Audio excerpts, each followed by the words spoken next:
Спорт сонирхогчдод энэ өдрийн мэндийг хүргье. Бид Бурайд улсын морин спортын уралдааны талбайд байна. Саяхан энэ талбайг их засварт оруулах шийдвэр гарсан шинэ үр амьсгал оруулж байна. Өнөөдөр энд Бурайдын морин спортын түүхэнд үнэхээр чухал ховор үйл явдал өрнөж байна. Олон жилийн дараа конкур дерби буюу Саатта морин уралдаан дахин зохиогдож байна. Энэхүү тэмцээнд хэд хэдэн морин спортын клубын тамирчид оролцож нийтдээ 40 орчим хүн цугларчээ. Тэдний нэг нь 2 жилийн өмнө спортоор хичээлж эхэлсэн бяцхан унаач Василиса Каширская юм. Морных нэр Маркос. Ирээдүйд тэр өндөр амжилтанд хүрэхийг зорж байна. Өнөөдрийн тэмцээн маш өргөн хүрээтэй болж байна. Их таалагдлаа. Манайд дерби төрлийн уралдаан гарч ирсэн нь үнэхээр сайхан хэрэг.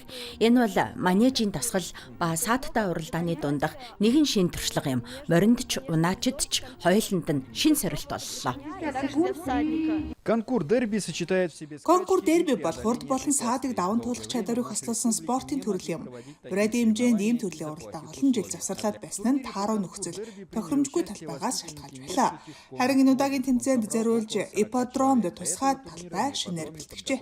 Тэмцээнийг Бурайдын ардын хурлын гишүүд болон олон нийтийн танхимын гишүүд дэмжин зохион байгууллаа.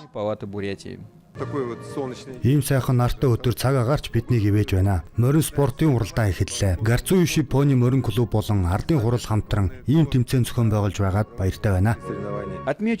Тэмцээнд Орос улбаны улсын цэргийн алба хаагчид ч мөн оролцсон байна.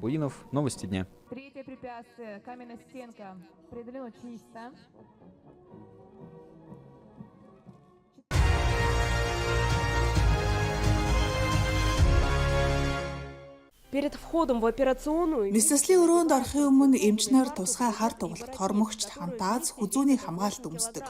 Нийтдээ 8 кг жинтэй эдгээр хэрэгсэл нь туяаны цэцэргээс хамгаалах зорилттой юм. Учир нь судсан стенд тавих үед эмч нар үйл явцыг дэлгэцээр харахын тулд рентген ашигладаг. Өвчтөн хэсгийн мэдээ алдуултын дор байхад эмч нар түүний биеийн байдлыг анхааралтай хянж байдаг.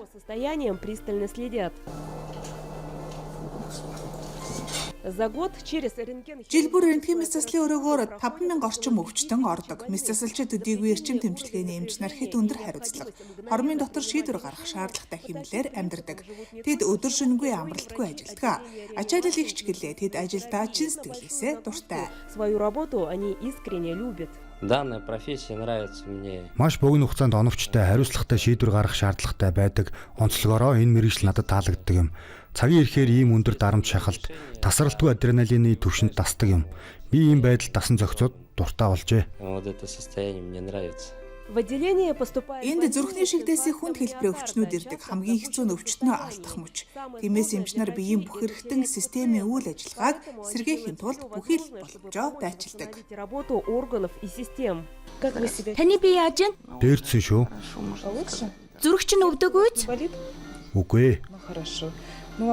Сайн байна. Өчигдөр хагалгаанд орсон шүү дээ. Хагалгаа амжилттай болсон. Сайн байна. Ирина Раднаева энэ тасаг 7 дахь жилд ажиллаж байгаа мэдээ алдуулагч, сэхэн амьдруулагч юм ч юм аа. Бага наснасаа л хүмүүсийг аврахыг мөрөөддөг байсан гэдгээ.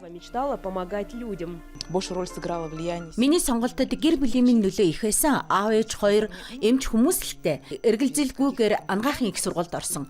4-5 дугаар курстэй мэдээ алдуулах, сэхэн амьдруулахын хичээлд сууж байхдаа мэдлээ.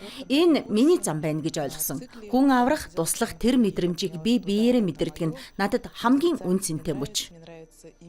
Эрчим тэмчилгээний 3 дугаар тасагт 10 эмч 13 сувилагч ажилладаг. Жил бүр Бурайдын өнцөг болон бүрээс 1000 гаруй өвчтөн ирж амьдрал бэлгэлсэн эмчилгээ хийлэгдэг байна. Валентина Цыбикова, Данил Щербаков, Новости дня.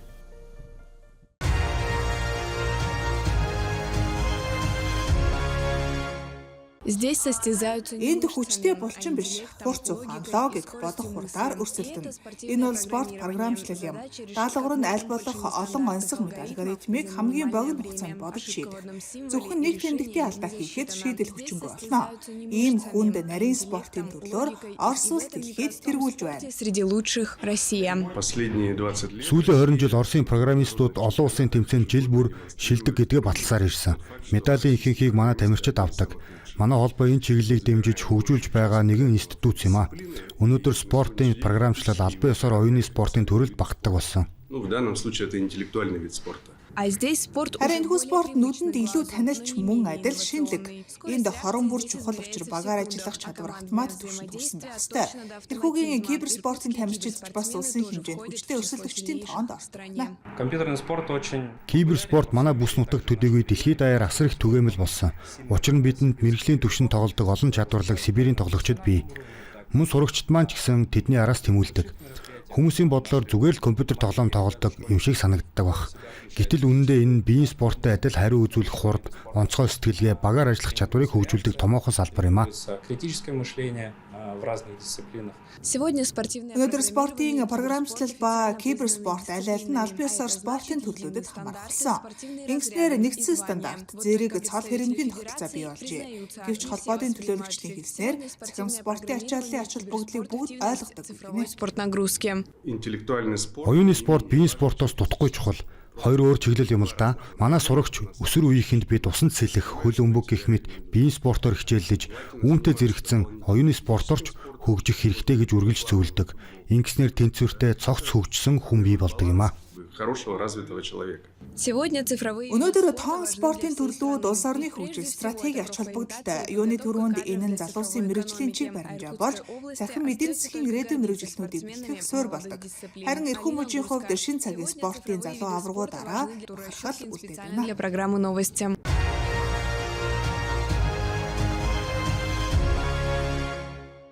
Якутск хотод 8 дахь удаага зохион байгуулагдаж байгаа олон улсын их засны ивэл яруу найргийн наадмын нээлтийн ёслол боллоо. Уг уралдаанд Хятад, Монгол, Бразил, Ирак, Казахстан зэрэг орны яруу найрагч, зохиолч, орчуулагчид, Оросын бүс нутгуудаас Татарстан, Оренбург, Калуга, Москвагаас төлөөлөгчид хүрэлцэн иржээ. Наадмын хүрээнд Казахын Кобладын Баатар Туйсын Якутаар орчуулсан хувилбарыг танилцуулах, Якутскийн их дээд сургуулиудад яруу найрагчдын бүтээлч уулзалт хийх, радио телевизийн нэвтрүүлэгт оролцох зэрэг олон арга хэмжээ төлөвлөгдөжээ. Энэ уралдаан бол дэлхийн болон Оросын бүс нутгийн яруу найрагчид өөрсдийн бүтээлийг танилцуулж, соёлын туршлагаас солилцох уламжлалт энэ дөр болон төлөвшсөн байна. Зохион байгуулагчдын хэлснээр энэ наадам Якутын уран зохиолын хүрээг өргөжүүлж, Орос болон гадаадын яруу найрагчидтай уран бүтээлийн холбоог бэхжүүлэхэд чухал төлхөц өгөх нэ. Бид энд шинэ нөхөдтэй уулзаж цаашдын хөгжлийнхөө шинэ эхлэлийг тавина гэдэгтээ итгэлтэй байна. Бид уулзаж бие биенийхээ бүтээлийг орчуулах, харилцаа ярилцах, шинэ наадам, шинэ төсөл санаачлах ёстой. Энэ бол их засны ивэл наадмын нэн төрөний гол зорилго юм а.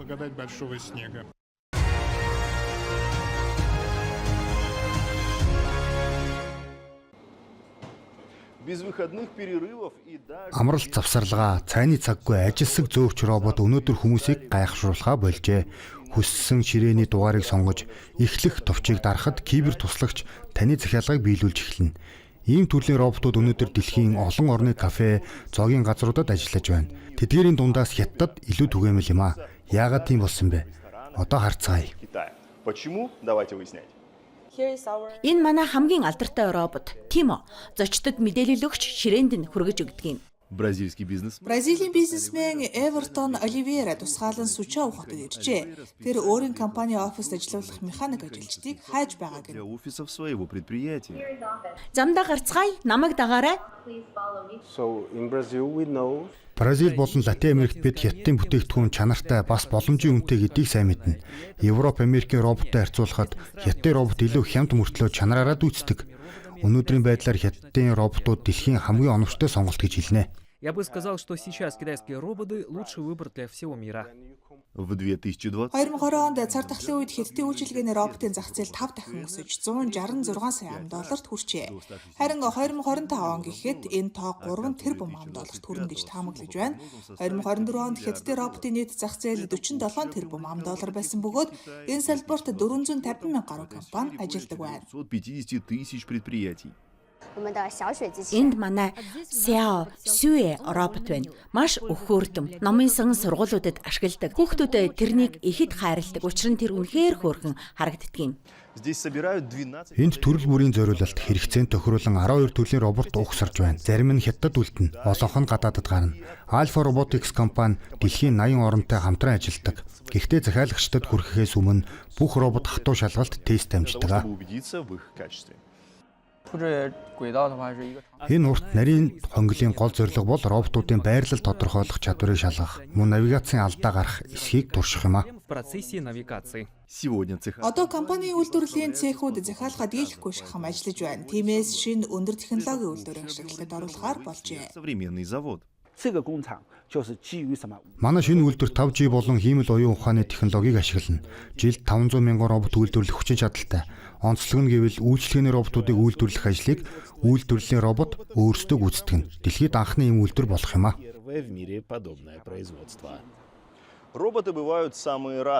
Роботууд олон янз.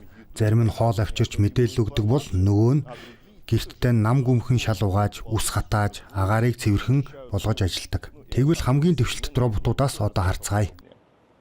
Өнөөдөр гэр ахуй роботын дэлхийн зах зээл хятадын компаниуд тэргүүлж байна. Давуу тал нь чанар ба туршилт. Тусгай лабораторид өдөр бүр 200 орчим тест хийж, тоос сорогчдыг бодит нөхцөлд шалгадаг. Энд тоос сорогчийг бодит нөхцөлд шалгаж байна. Доор нь хавтан хивс ламинат дээр сүмс, будаа, гутлын мөргээд бүгд дээр нь туршина. Энэ талбайд тесрэхгүй цэвэрлж чадвал таны гэрт бүр сайн ажиллана гэсэн үг. Технологийн шинжилэл зөвхөн үйлдвэрлэлд бус олон улсын стандарт хангахад чиглэж байна. Европт цахилгааны аюулгүй байдалд Америк нэгдсэн улсад мэдрэгч механизмын наривч илийг онцгой анхаардаг. Бид улс орон бүрийн стандарт тохируулсан стратеги боловсруулдаг. Манай туршилтын шаардлагууд олон улсын суурь стандартаас ч илүү хатуу. Нормативных актов. Сужоо удах энэ технологийн компани дэлхийд даяар 6,000 гаруй дэлгүүртээ гадаадын 30 сая өрхийг хамарсан бүтээгдэхүүн нийлүүлж байна. Робот техникийн болон хиймэл оюун ухааны салбарт хятадын тэргүүлэх байр суурь манай компанид бие даасан судалгаа хөгжлийн төслүүд хэрэгжүүлэх өргөн боломж олгож байна. Хятадын судалгаа хөгжлийн салбарыг хөрөнгө оруулах зөвхөн 2024 онд 505 тэрбум $5 хүрч дотоодын нийт бүтээгдэхүүний 2.7%-ийг эзэлжээ. Манай компани жилийн орлогын 7%-ийг Нью-Йоркт зориулдаг. Харин хилцээ ажилтнуудын 60 гаруй хувь нь судалгаа хөгжлийн мэргэжилтнүүд байдаг юм а. Хүний нөөцийн ажилтан Дун Цяи энэ компанид ердөө хагас жил ажиллаж байгаа шинэ үеийн технологийн корпорацийн бүтээлч уур амьсгалыг аль хэдийн мэдэрчээ. Манай компани бодлого хүмүүст тун ойрхон нисэх онгоц бүтээдэг технологи одоо гэрийн цэвэрлэгэнд ч тусалж байна. Сужоо бол хятадын тэргүүлэх технологийн төвүүдийн нэг. Шанхай, Нанкин хоёрын дунд эдийн засгийн хүчирхэг янцгийн хөндөд орших энэ хот логистик хөрөнгө оруулалт авиаснуудын төв юм. Энд дэлхийн түвшний олон аж үйлдвэрийн парк, судалгааны төв, стартап, үйлдвэрлэлийн кластер байрладаг. Төрөөс өндөр технологийн компаниудад татварын хөнгөлөлт санхүүгийн дэмжлэг үзүүлж, шин санаачлагыг идэвхтэй дэмждэг. Ирээдүйд Сужоо шинжлэх ухаан үйлдвэрлэл, бүтээлч эдийн засгийг нэгтгэсэн дэлхийн ухаалаг төв болох зорилготой. Где сочетаются наука, производство и креативная экономика. Сергей Станчик, Фун Лянчюэ, Цао Хайчжоу, CGTN.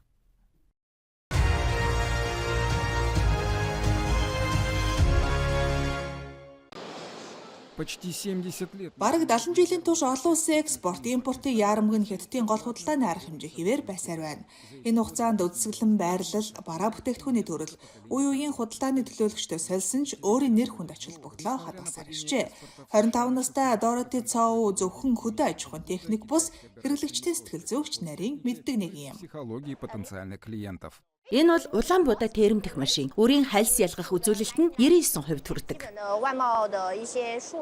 Юуны өмнө олон улсын худалдаанд хэрэгэлдэг суур нэр томьёонуудыг мэдэх хэрэгтэй. Жишээлбэл захимгүүлгээ, баталгааны загтал гэх мэт. Мөн хэрэглэгчийн соёлын онцлогийг ойлгох нь ихтгэл төрүүлдэг. Хамгийн чухал нь чин сэтгэл. Хэтэрхий албан ёсны байхаас илүү хувийн өнгөөсөө харуулж итгэлцэл бий болгох хэрэгтэй.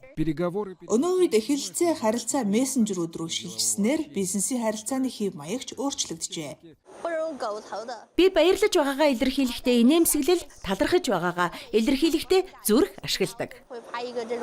Несмотря на падение. Америк нэгдсэн улс руу чиглэсэн экспорт энэ оны эхний 9 сард 16%-аар буурсан ч хятадын гадаад худалдаа нийтдээ өссөөр байна.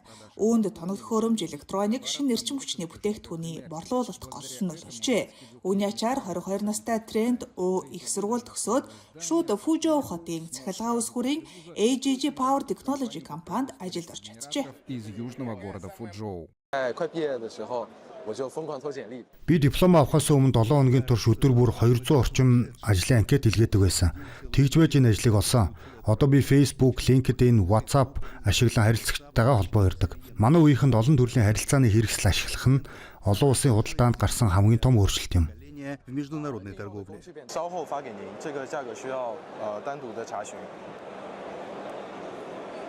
Би үнийг нь шалгаад танд мэдэгдэе. Смена пока. Үзэсгэлэнт оролцогчдын бүтэц үе солигдохын хэрээр өөрчлөгдөж байна. Анхны кантон Ярмагт цахилгаан бараа үйлдвэрлэгчид байгаагүй бол өнөөдөр 32 мянган оролцогчийн 3/1 нь өндөр технологийн үйлдвэрүүд болсон байна. Францд одоо сайн засварын ажилтан олоход хэцүү байгаа тул бидэнд илүү олон робот хэрэгтэй. Залуу хөгжүүлэгчдийн баг сонирхол татж байна. Ирээдүйн урт хугацааны төлөвлөлтөд энэ бол хамгийн зөв чиглэл юм. Бидэнд ирээдүйг бүтээж чадах залуус хэрэгтэй. Нам нужна молодежь, способная создавать будущее. Ирээдүйг бүтээх ажилд шинэ үеийн худалдаа авахч эдэж нэгдэж байна. 22 настай грекийн бизнесмен Антонис Зенос Гуанжу хотод ирж гэр бүлийн бизнесээ шинжлэх зорилгоор робот худалдаа авчээ. Ээж аваа үед интернет байгаагүй. Тэд зөвхөн эксподоор харсан зүйлдээ л үндэслэж ажилладаг байсан. Тэр үед худалдаа нийлүүлэлт төсөөр байлаа. Харин одоо ирээдүрүү чиглэсэн шинэ бүтээгдэхүүн гарч ирсэн. Мөн Европ руу бараа хүргэх хилцээ их нь урд өмнөхөөс хамаагүй хялбар болсон. Доставить товары в Европу. Кантон Ярамгийн намрын цахилгаан хэрэгсэл тоног төхөөрөмж багаж хэрэгслийн эхний шатны хэсэг аль хэдийн өндөрлжээ. Харин энэ пүрэв гарагт 1.5 км талбай бүхий Пачоугийн үлсгэлэнгийн төвд гэрийн цэцэрлэгийн бараа, баярын болон бэлэг дурсгалын бүтээгдэхүүн танилцуулах юм а. Харин 31-ээс эхлэх 3 дугаар шатны үлсгэлэн гэр ахуйн нэхмэлэдлэл, хувцас, гутал, хүнс, эмнэлгийн тоног төхөөрөмж, хүүхдийн болон жирэмсэн эхчүүдийн бараанд зориулагдана. Алексей Кан, Хуанфэй, CGTN.